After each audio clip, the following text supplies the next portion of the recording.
hijaan jibbanni isin Oromoo irraa qabdan sadarkaa kana gahee jechuudha. Ummanni Oromoo moka Oromootti gaafa weerartoonni shiftoonni Ziyaad Barree naannawa Ogaadeen gudina Booranaa seenanii ilmaan Oromoo dhiisanii daangaa Oromoo cabsan akkami boru nuti Oromoo dhaaba Booranni angafa keenya jechuuf deemtan. Akkamitti sirba tokko yaadadha Qamar Yuruf Alvisan Oromoo Abdullahi Jirma Alvisan Oromoo Abdullahi Jirma Tokicha Boorana Wallisa Wallifna Khukule Halanga Shagge Booranati Intala Bagada isi angaftiti Abdullahi Somne Farse Kagariti Boorana Gafa farsitan, gafa angafetanin, gafa khukuletanin, gafa ilvas jetanin san. Farsitan, arramal keessa jira Booranni. Eenyu Booranaaf dhaqqabaa jira.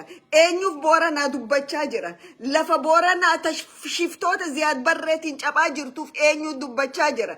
Ilmaan Booranaa Khaliyyuu Haayilii Mustafa Agjar fixaa jiruuf eenyu dubbachaa jira.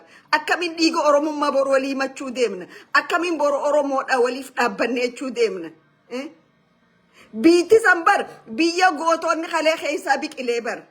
Biyya qabsoon Oromoodhaa keessatti dandamattee bar. Biltsiginnaan hijaa qabsoon keessatti dandamachuusan karaa Liyyuu Haayilii Soomaaliitiin hijaa bahaa jirti. Gaafa Liyyuu Haayiliilee killiilee cufarra hiisiftan Liyyuu Haayilii Soomaalii wannin hiikkachiisiniif sagantaa amma itti jirtan tanaaf jechuudha. Malee shiftootan Soomaalee wanbadeen Ziyaad Barree arra ummata keenya seentee daangaarratti haga ilmoo ama 8 ajjeesise.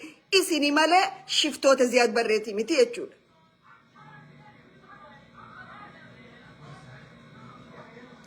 Lolli Boorana irra deemu jiru kun lola mootummaan Jabuuti. Harcaatonni dirree dhawaa keessaa aangoo qaban. Mustafeedhaa wajjin wal qindeessanii haga Hawaash ni maranna jedhanii wajjin wal fakkaataa jechuudha. Fakkeenya tokkoon isinii kanna.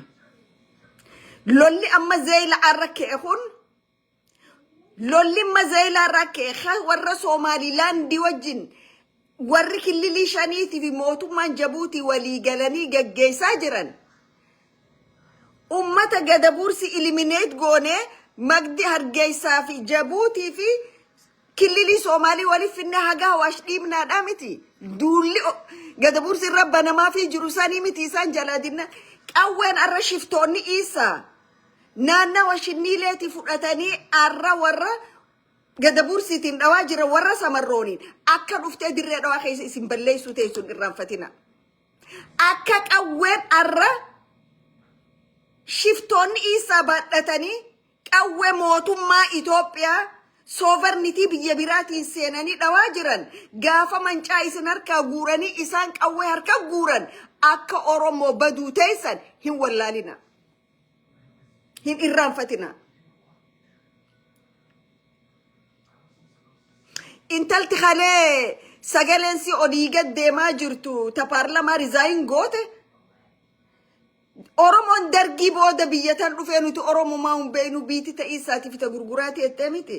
Laata dargii dur eessa turre warri kun tokko walii galanii afaan tokkoon dubbatan kaan 91 Tigree booda dhufee jaa isiin ammoo dargii booda dhufanii jette. Sirra laalu bareedduuti yaati ta'e isa waan taateef naannaawni dirree dhawaa maramee isa jala galuu sin jiru jechuudha. Maqaa gurguraatiin kan aggaddan gurguraanii fi Oromoonis addaan baanii jechuun wal dhaleenutu ilmaanii fi eessummani. Okay?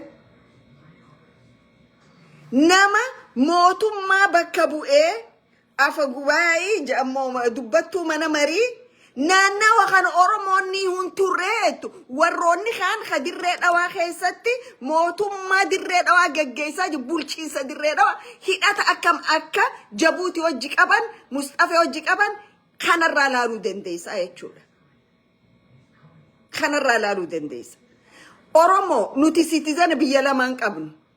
Oromoon dirree dhawaati yoo beeni bade jarri shiftoonni kun dirree dhawaa waa balleessanii Jabuuti dhaqan. Kan dirree dhawaa waa balleessee Godee dhaqa yookaan Magdishoo dhaqa yookaan Hargeysa dhaqa. Ati garuu bakka takka dhayxuun qabdu jechuudha. Warra biyya lama qabuutu arra Oromoo irratti xiyyeeffatee Oromoon akka badduuf ganama galgal hojjechaa jira jechuudha. Gaafa dirree dhawaa filmaanni ta'u Jabuuti irraa ID dirree dhawaa dhufanii sagalee kannanii jechuudha.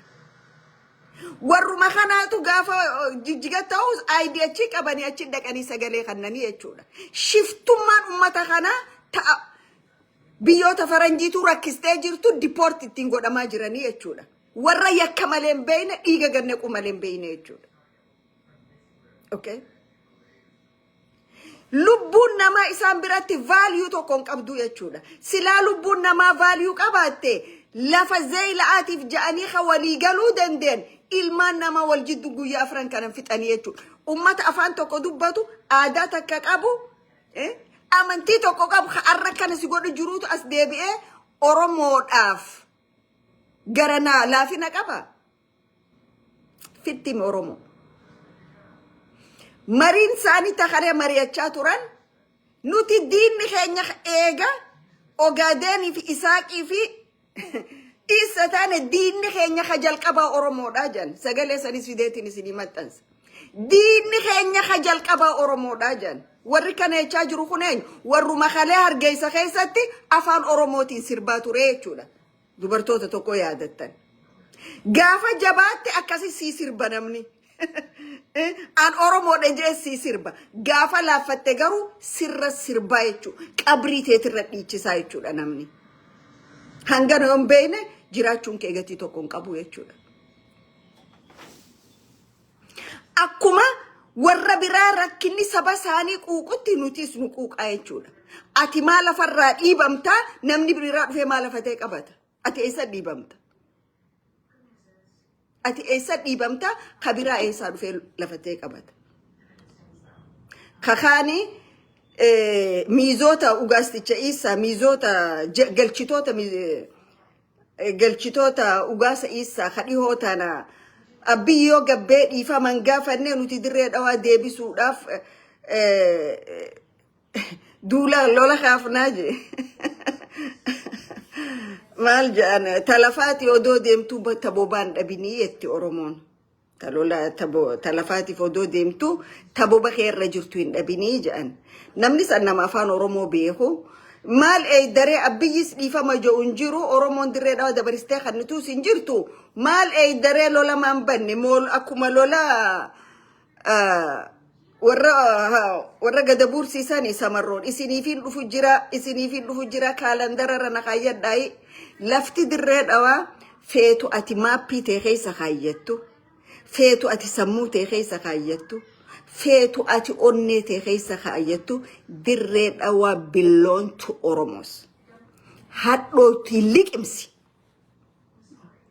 dirree dhawaa tasii fi hogganoonni warra ONLF luuzaroonni san ganamaa galgala miidiyaa irratti Oromoon arrabsitan Oromoo xiqqeessitan hogganoota ONLF ji'i miidiyaalee warra Ogaadeen ji'i miidiyaalee warra Isaa ji'i wallaahi wabillahi daaraadha isin daaraadha waan akka bu'aan qabdan. Tanaaf Oromoo tuttuquun gati nama kafalchiisa. Oromoo tuttuquu dhaaba.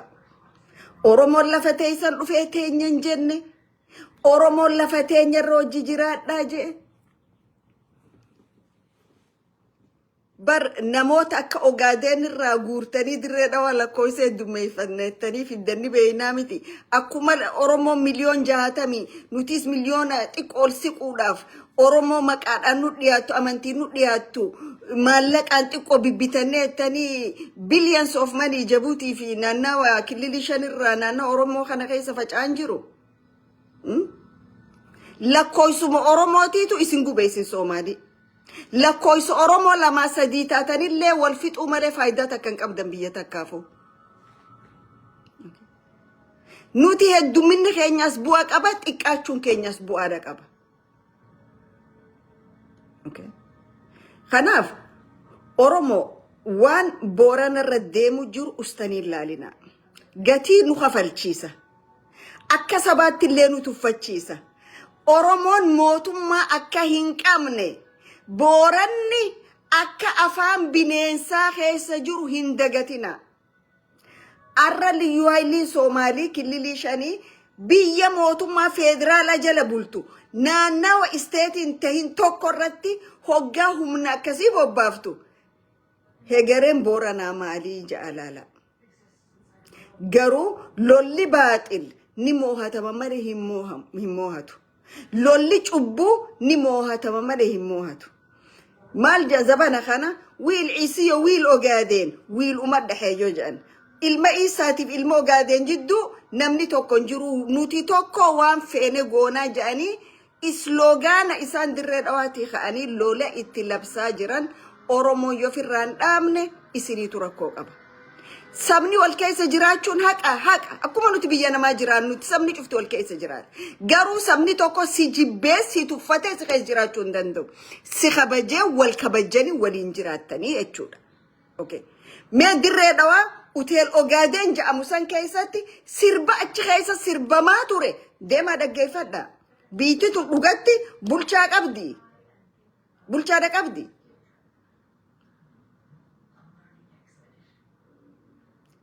Jarana ka'eenyummaa nama ifii kabachiisu sabicha malee kantiibaa magaalaa yookaan mootummaadha miti. Mootummaan akka ati dhumtuuf karaa banee jira.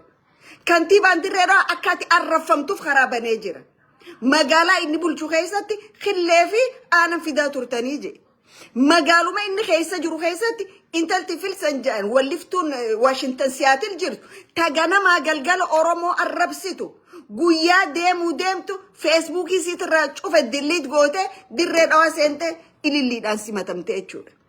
Saba Oromoo akka isiin ittiin arrabsin wanni isiin hin je'in hin jiru. Akka itti saba kanan xiqqeessu waa'ee dirree dhawaatirra ka'e. Oromoon ta akka fedhan je'aniin dhiifama gaafatanii miti. Ta waan fedhan waan garaa isaanii baasanii lakkii je'anii bira dabranii miti. Namni tokko yoo naamusa ittiin goone yoo seera ittiin goone amalli abbaa hin dhiisuu jedhan. Tanaaf naannawa dirree dhawaatis ka isin arrabsiise ka karaa kana bane kantiibaa keessani. Mootummaan federaalaatis tashiftoota Ziyaad Barree warra Ogaadeen Oromoota Booranaa fi Ona Jaarsoo qaceelchite isiidha. Shimallis Abdiisaa bakki inni bulchaa jiru ganda isaanii qofa. Macca garii fixee macca wallaggaa itti bobbaasee daadarkeesse Shimallis macca jiddugalaa qofa. Inni pirezidaantummaan isaa